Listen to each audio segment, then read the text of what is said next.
Drag Race Günlüklerinin bu çok özel bölümünde yine çok özel bir konuğumuzla birlikteyiz. Sezon 9, Sezon 10 ve All Stars 6'nın en büyük yıldızlarından biri olan Eureka ile birlikteyiz. Hi Eureka, açım Eureka. Hi. Not Achum. Oh no. I'm never gonna live it down. It's so nice to meet you. Thank you so much. Achum, nice to meet you. Yeah, I was like, oh Do you know that? Do you know that your video went viral in Turkey?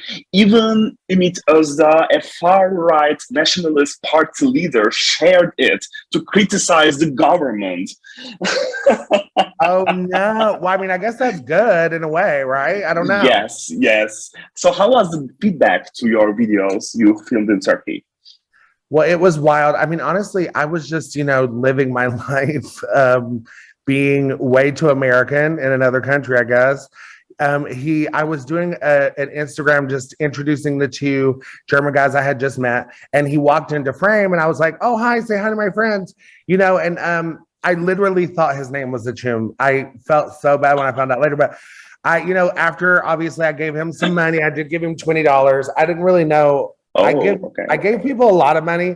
Or like I gave a lot of people money and my friends kept being like, no, you don't do that. That's what they do here. So I was like, okay, well, I just always feel bad. But anyway, he was so sweet.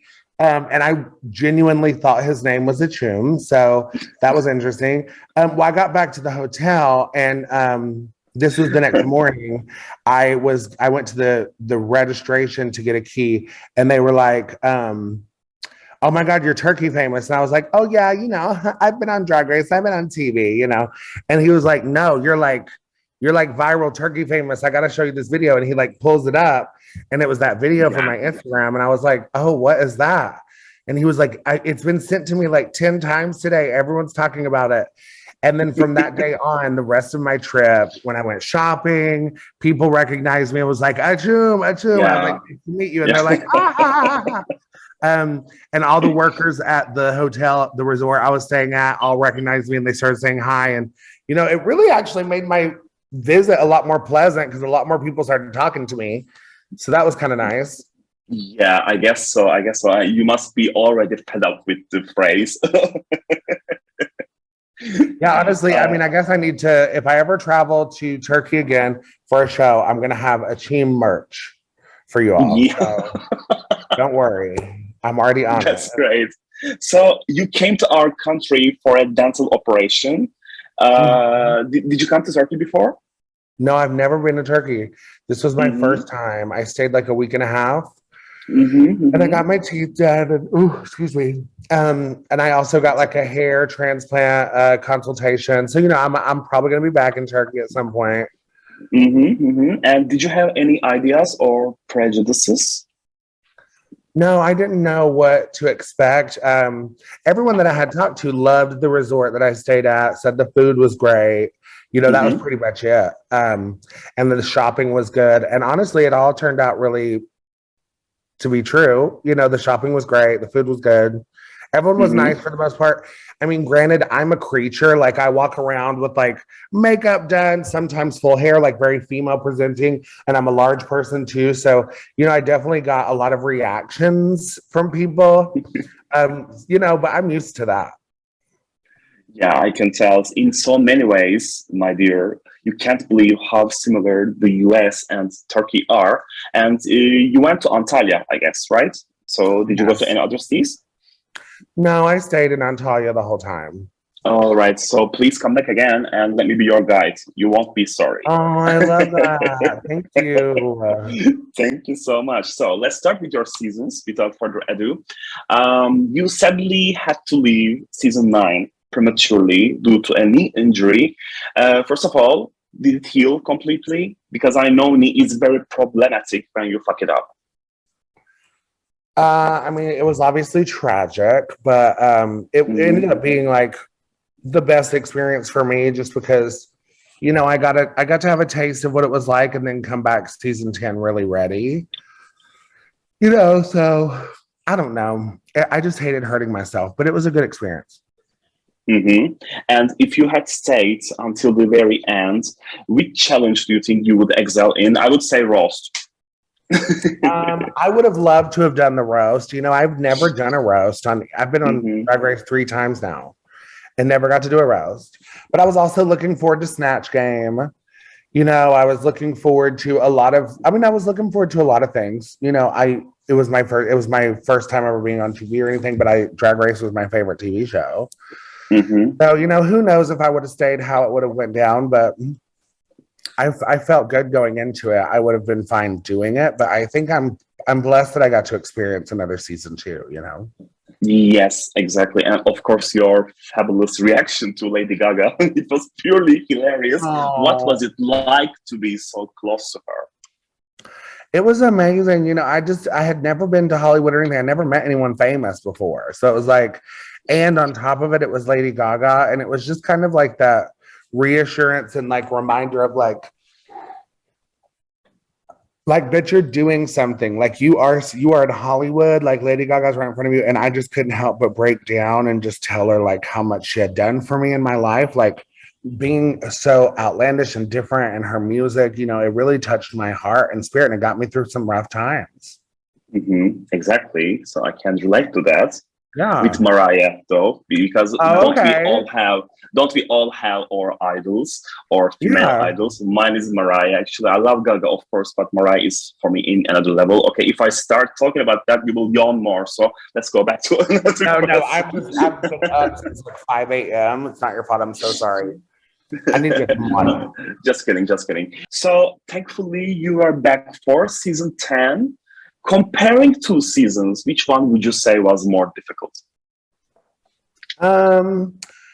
I think season 10 was more difficult just because people had an expectation for me at that point. Like people had seen me on season 9. I had a year to like heal and come back, which my knee was still giving me a little trouble, but Mhm. I think the girls were out for me because I was the returning girl, and then I started succeeding too. So I think it was a little more difficult to navigate the other queens in the competition, just being the returning queen.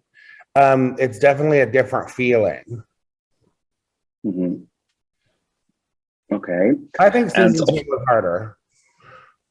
I believe so also because I don't know what you think, but in season 10 there were, how to say, more variety, I'd say, in terms of challenges, also in terms of queens. So they were Mhm. hard to beat, I guess, and you still made it to top 3, so which is an amazing feat. So congratulations for that once again. So of course, I can't not ask Eureka about that famous fight with the Vixen. So Mhm. from our point of view, Vixen looks really harsh to you because of the editing, maybe, I don't know. But there are also rumors that you are not that innocent either. Would you like to elaborate? Were there some backstage moments that we have not seen? Um, no, I mean, she was really rude to me the whole time. It was a really weird. There's a lot of things that they didn't even put on screen that happened with her, like acting out to me and things like that. So, and I felt like it felt very bully-esque. I don't know. I Mhm. don't even really like talking about it because, I've been torn apart in one direction or another. Being the white person, I was the racist all of a sudden, because that's her favorite thing to call people. And there were some elements that I had to learn from, I think, in interacting with her, but it was just taken way too far and way too far out of context to really want to relive and hash out Mhm. in this interview. So that's really all I have to say. She also said in a subsequent interview that you and she are on good terms now. Unless you spent a lot of time together. She said Eureka is great in small doses. So how do you feel about her now? I'm indifferent. I don't have any feelings about her. We're Okay, not all friends. right. We're not friends. We're not associates. We don't interact. They live their life and I live mine. We don't work together. I don't have any feelings about her, to be honest. Okay, okay, Yeah. fair enough. Yeah. So let's talk about more pleasant things then. You famously Okay. broke Silky's streak of lip sync wins and made it to the finale on All Star 6. What do Mhm. you feel about the outcome, though? Do you think you should have won? What do you mean? The lip sync? I beat No, Sophie for the sure. whole season. Oh, the whole season. Do I think I should have won? I always think I should have won. You know what I mean? If I didn't think I should have won, then I wouldn't have been competing. I felt like I should have won, but I also respect my sister Kylie for her win. I think she was really wonderful, and I love her. Like, we're really close, so I was really excited for her to win. Um, but yeah, of course, I wish I would have won. But I won in my own way. For me, it's like build your own castle, girl. Get your own crown made. You'll be fine. I'm very that. Mhm. Of course you are. And the thing with All Star 6 was that there would be no loss in any of the winners because we would have a big girl winner, we would have two black girls, and we would have one trans girl. So yeah, so it was a win-win-win-win situation, I'd say. Yeah, I mean, I think any one of us could have been a great winner, and I feel like I won anyway. I think when you go on All Stars, your goal is to make it to the top four, and that's a winner already. As long as you get to wear all your clothes that you spent all that money for and get to showcase who I got to showcase, how much I've evolved, how much more grown up I am versus when I was 25 and first went on the show. So it was fun. I got to show, like, Eureka's always doing the most and doing more and more. So don't discount her, honey. She's coming for you again. Yeah, we will never discount for you. Anyone with their right mind, anyone with their own right mind wouldn't do that. I know, honey, because she likes to come and play. So we always said it many times during our past episodes. You always promote body positivity, but I strongly believe that you are probably the first big queen to teach all of us that size is not an excuse for not being fashionable, elegant, and glamorous. Do you agree? Do you agree when you look at earlier seasons, especially? I agree. I mean, I think there's been some big girls that have looked nice, but I definitely pride myself on being a look queen. That's one thing that I feel like no one ever calls the big girl the look queen. So it's like there's always like the Violet Chachkis or the Mick or the Got Mick or the Pearl or and it's like, why can't a big girl be a look queen too? So I always wanted to make sure that I showcased my polish, but also my fashion sense. I have great taste. Just ask me. You exactly do. You exactly do. Yeah, I'm not trying to be a suck up, really. I'm just being objective. And obviously, you can speak Turkish, but if you ever translate one of our All Star 6 episodes, I have always said that Eureka taught all of us how to be big and glamorous at the same time. So size is not an excuse anymore because we have seen those excuses before you. So yeah.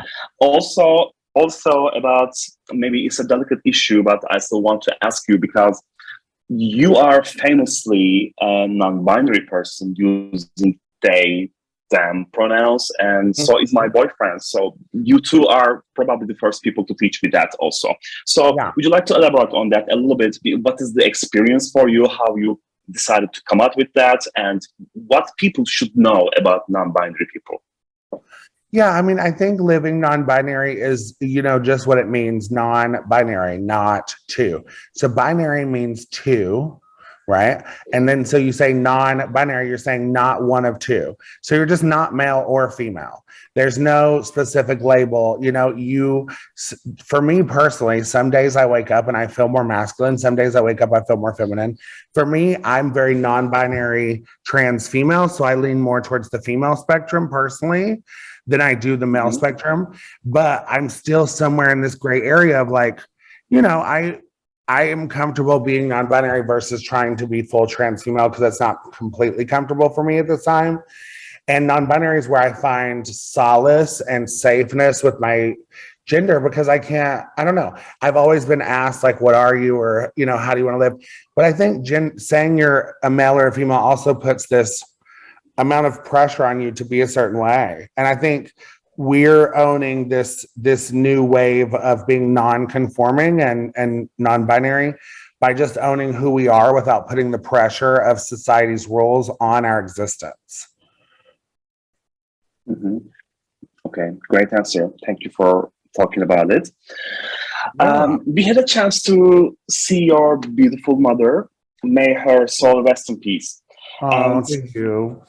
as her child, you shared your love and affection for her. So, what would you say the most important lesson you learned from her?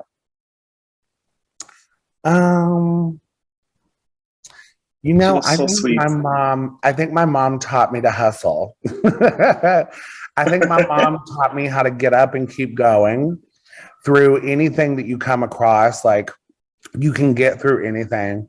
My mother came to America when she was 20 years old with nothing from Germany.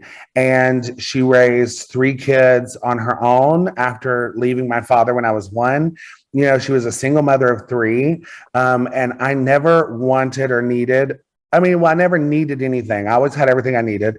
Maybe I didn't always have everything I wanted, but she was just an amazing Amazon. And she fought through so much adversity, learning, you know, the way life works in another country, existence, language, you know, how to cook, how to feed, how to interact, how to make the system of America work for her to raise 3 children on her own. Like, she knew how to get through things.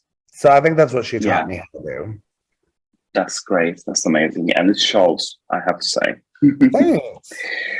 You worked with so many of your fellow queens, the last 2 being Shangela and Bob on We Are Here. Mm-hmm. So what was the experience like? That's a very interesting show. Yeah, it's very interesting. It's very emotional. But, you know, I love working with Bob and Shangela because I don't have to worry about them. You know, they really show up with their teams, and they're easier for me to lean on if I need, and I'm easy for them to lean on because we're so self-sufficient that we don't rely on each other until it's necessary. So, like, we do have each other and the strength to be able to be there for each other when it does get a little hard in those small towns.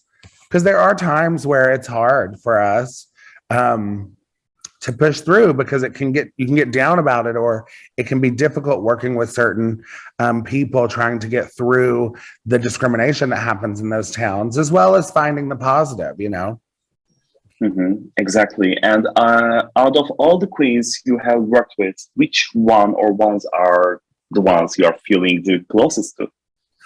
As far as like the ones I would love to, okay, so my closest friends is like, I think it would be like Pheromone, Cameron Michaels, Raja O'Hara, and Kylie would be like, and Scarlet Envy would probably be my closest. Maybe Manila in there somewhere too. And then the people I love to work with the most, like to perform with in a show, is Alexis Mateo. She is so funny. She's so fun to work with. And Roxy Andrews. They're both so fun. We have talked to her twice, and exactly. And we have talked to Alexis Mateo twice, and I can't agree with you more. At some point, we just couldn't stop laughing and start talking again. She's amazing. Yes, we love her. And nowadays, I'm reading Alaska's book, and it's hilarious. Would you also consider writing a book, like a memoir or something? Well, I am working on a book idea called Custom Made that I've been working on for a couple years now. It's just about getting it fully finished. I'm such a perfectionist, which I talk about in the book. But yeah, so I'm working on one. I can't wait to read it as well. And last but not least, I would like to learn about your upcoming projects. You also gave us a hint that We Are Here is going to continue, but are there any upcoming projects, and where can your fans find you? So upcoming projects, you know, We're Here will hopefully be out in November. And you can find me at Eureka here on everything. I'm really pushing towards my acting career right now. So I'm like working really heavily with a vocal coach, with an acting coach, and doing a lot of auditions. So who knows where you'll see me next. And I'm working on a series, hopefully, that will get uplifted by next year. So, you know, I'm just always pushing, honey, trying to be on your TV screen. Yes, and we really would love to see you in Turkey again, but hopefully it's time for a show. Well, I hope I get to come back, and thank you for having me. You're the sweetest. Thank you so much. Drag Race günlüklerinde Eureka O'Hara ile birlikteydik. Kendisine bizimle birlikte olduğu için çok teşekkür ediyoruz. Yes. Bye, baby. Thank you so much again, Eureka. Thank I love you. You're the best.